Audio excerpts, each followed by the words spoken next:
In the summer of 2018, my friends and I, Abby, Marcus, his younger brother Tim, Tim's girlfriend Hannah, and me, planned a weekend trip in the Blue Ridge Mountains.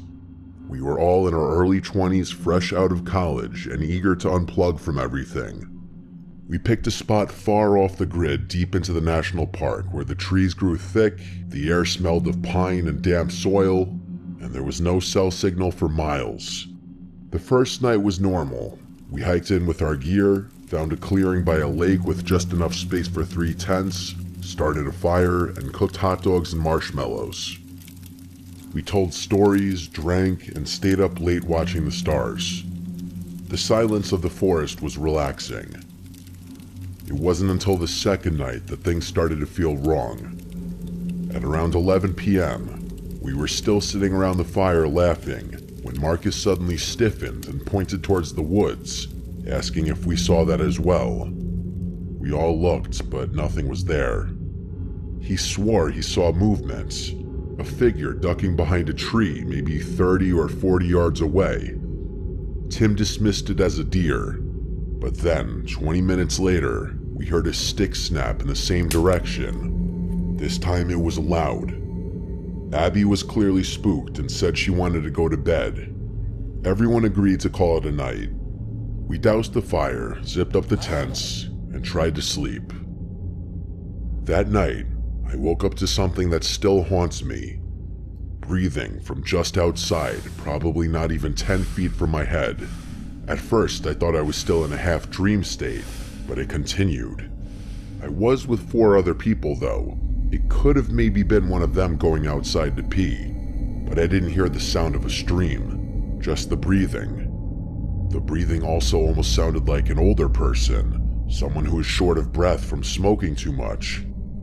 I reached for my flashlight, but didn't dare turn it on.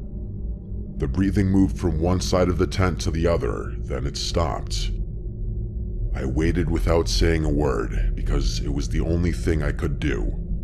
Since the breathing stopped rather suddenly, I felt a sense of relief that my original thought of it being one of my friends peeing was accurate. So eventually I fell asleep. In the morning, I said nothing. Neither did Abby. But when we met up for breakfast, Marcus had a concerned look on his face, like he was antsy to tell us something. He said someone was outside our tent last night.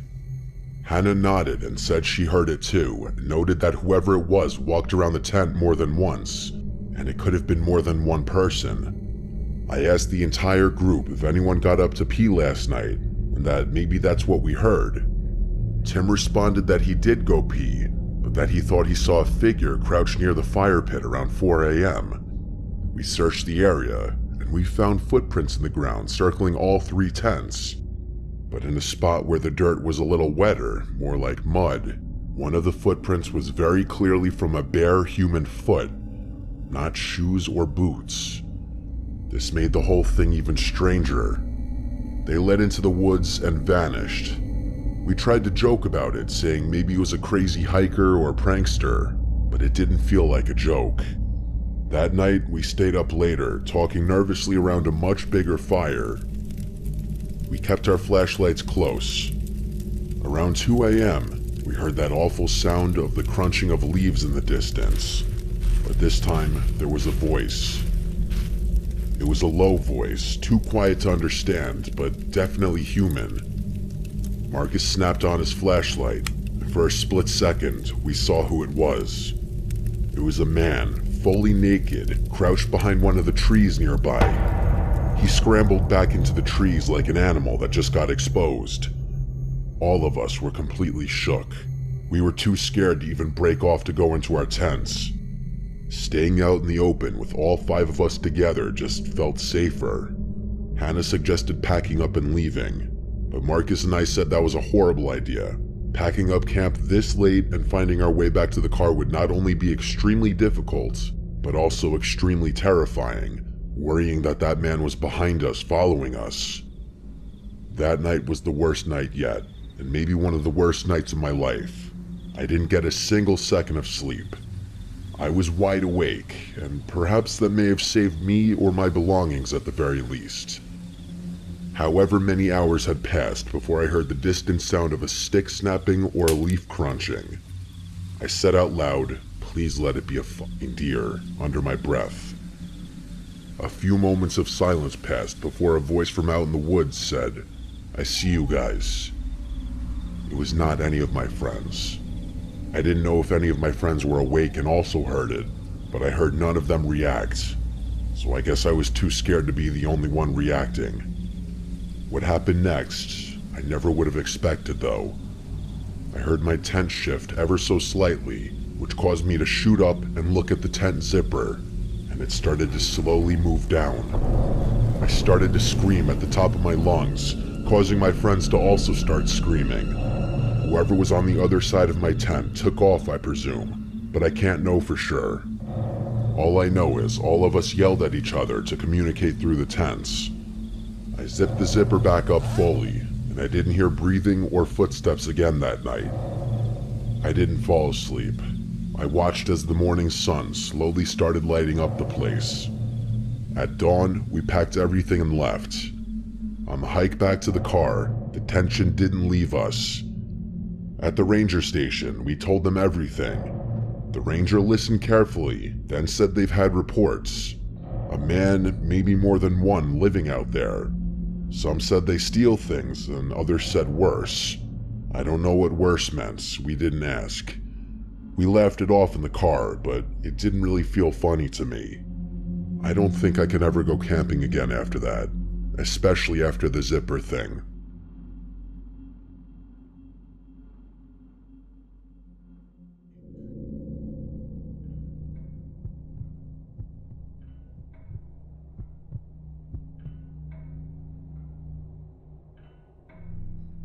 When I was 12, my family moved to a rural area in Oregon, miles from the nearest town. We lived on a large piece of land surrounded by dense pine forest. It was peaceful, quiet, and completely isolating. The house itself was built in the 1940s. It had the old house starter pack with things like creaky floors, a creepy attic, and a detached rundown shed that sat about 30 feet from the back door. The shed was packed with old tools and junk from the previous owner. My dad always meant to clean it out, but he never did. For the most part, we stayed away from it. I remember the first time I noticed something strange. It was a weeknight, close to midnight. I was up reading with the flashlight under the covers when I heard our dog, Max, barking uncontrollably. Max was a golden retriever, super friendly but alert. When he barked like that, it meant something was wrong. I crept out of bed and peeked out the window. He was facing the shed, barking into the darkness. The motion sensor light by the back door was on, casting long shadows across the lawn. I couldn't see anyone, but Max wouldn't stop. I didn't go out there, I just watched for a bit until he calmed down, then I walked away. The next morning, we found deep boot prints in the dirt between the house and the shed. My dad dismissed it, saying it was probably a neighbor or a drifter passing through, but I couldn't stop thinking about it. Over the next few weeks, Max barked at that shed multiple times. Every time, we'd look outside and find nothing, but the footprints would be back, and they always led to the shed, never away from it. One night around 2 a.m., I woke up to the sound of footsteps on the gravel outside my window. I froze. The footsteps stopped, then resumed, moving toward the shed. I peeked through the blinds, and the light by the back door flicked on, and for just a second, I saw him. A tall man standing beside the shed door. He was wearing what looked like a dirty gray coat. His face was obscured by shadows, and then the light went out. My heart pounded in my chest as I backed away from the window. I woke my parents. My dad grabbed his rifle and went outside, but the man was gone. The footprints were fresh though, right up to the shed. This time, my dad decided to check inside. He unlocked the padlock and pulled the doors open, but all there were just rusty tools and old tarps. He added a new lock and reinforced the doors. For a while, things were quiet. Then, a month later, Max went missing. We searched everywhere, through the woods, up and down the road, even asked neighbors. He was gone. I was completely heartbroken. I held out hope that he'd return and he just got lost in the woods. That night, I couldn't sleep at all. I kept thinking about the shed and Max, about the man I'd seen. Around 3 a.m., I heard the back door creak. I got out of bed and tiptoed into the hallway. My dad was already up, holding his rifle. We moved to the back door, just in time to see the motion light flicker on. There, standing by the shed, was the man again. Only this time, he was holding something. In one hand, a knife. In the other, Max's collar. When I saw this, I felt like my life was half sucked out of my body. Like this horrible weightlessness in which I almost felt like I was gonna fall down.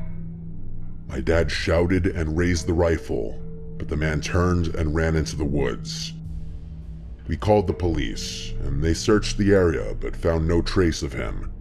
What they did find inside the shed made me sick. The floor had been cleared. In the dirt, someone had carved symbols, crude, disturbing images.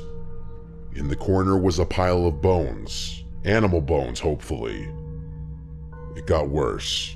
Behind a false panel in the shed wall, the officers found a backpack filled with items that weren't ours. Wallets, watches, and a few pieces of worn clothing. Things that must have belonged to someone. Multiple someones. The strangest thing was a notebook. Pages and pages of strange symbols, incoherent rambling and jagged handwriting, and crude drawings of houses, families, and eyes. I believe that this was some kind of message to us, saying he was watching us like he's watched other families. The police took all the items that were found. That night, while packing to leave, I looked out my window one last time to the shed. The police tape fluttered in the breeze, and all was quiet, but just beyond it, maybe 10 feet into the tree line, I saw a person's face, but the moment I blinked, it was gone.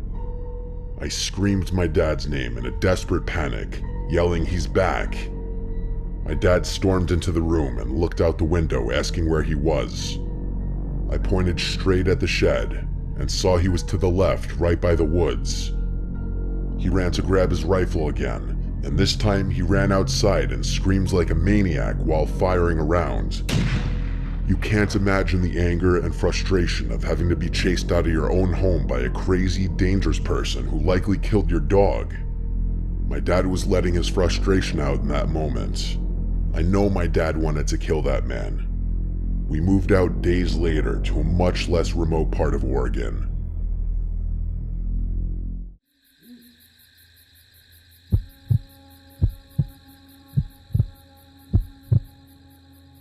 I used to live in a small studio apartment in Chicago when I finished college. It was not fancy, just a single-room space on the top floor of a 3-story building. I chose it because rent was cheap and it was close to work, and as a 23-year-old with student loans and no savings, I didn't have the luxury of being picky. The apartment was clean, functional, and most importantly, mine.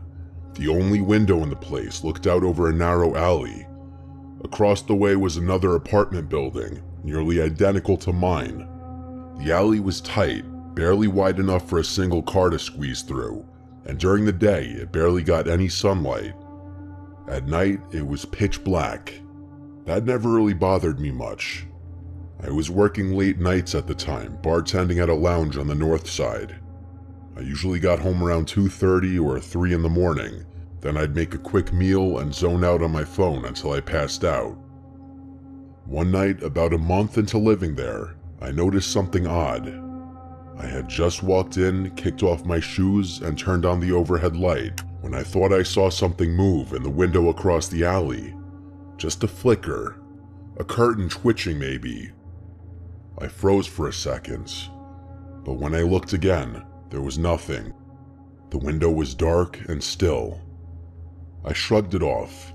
Maybe I startled someone, or maybe it was just a draft. The next night, It happened again. As soon as I turned on the lights, I saw the curtain shift in that same window. This time I was sure I saw it. A hand pulling the curtain back just slightly before letting it fall. I couldn't see the person behind it. The lights in the other apartment were off. It was just a sliver of movement in an otherwise black void.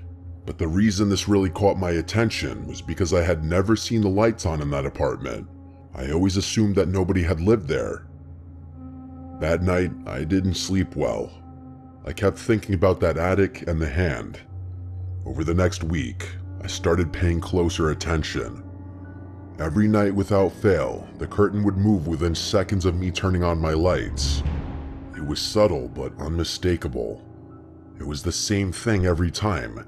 There was a slow parting in the curtain. I had a glimpse of the dark space beyond it, and then the curtain would close again. I began testing it. Some nights I would leave my lights off and sit silently by the window. When I did, nothing happened.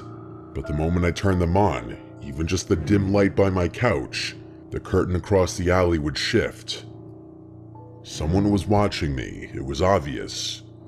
I tried to rationalize it, like maybe someone just liked looking out their window at night, but that didn't explain the timing. It didn't explain the way it always coincided with my arrival. That was too big of a coincidence. I asked my landlord about the unit across the alley, and he told me it was vacant and had been for months. I pressed him, asked if maybe someone had moved in recently, but he shook his head. He even joked that I was being paranoid.